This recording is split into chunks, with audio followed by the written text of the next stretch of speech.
poi la cosa bella di Giacomo è che c'è proprio la saggezza nella sua poesia. Sì, lui è... E la cosa più bella della saggezza è che è la pazienza. In quella poesia c'è la pazienza rispetto alla vita. Giacomo è un Ma raffinato, proprio grande, raffinato. diciamo. Senti, che cos'è questa canzone napoletana nel bacino del Mediterraneo? Questa idea di canzone napoletana in crociera. Sì, è che una ti sei crociera inventato? della canzone napoletana per divulgare la canzone napoletana nel Mediterraneo, che è già famosissima, però avremo incontri con le autorità cittadine lungo il Mediterraneo con la canzone napoletana.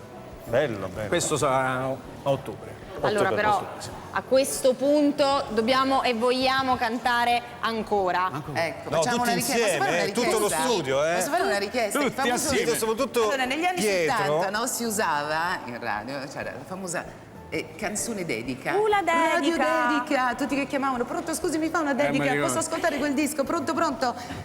Pronto? Pronto, prova. Antonella?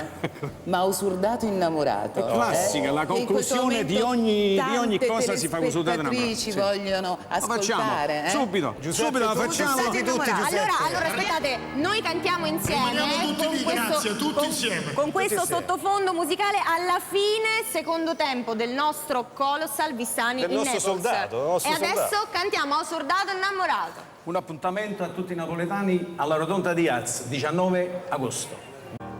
Stai lontano nastro e a volo pensieri, niente voglia e niente spera da tenerti sempre a fianco a me. Sii sicuro che st'amore mi so sicuro te.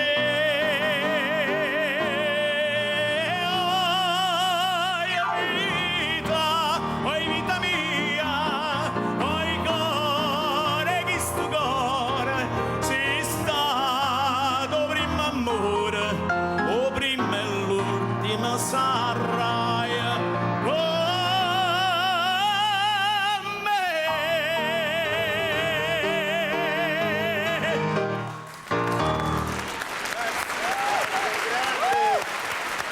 Portaci a Napoli.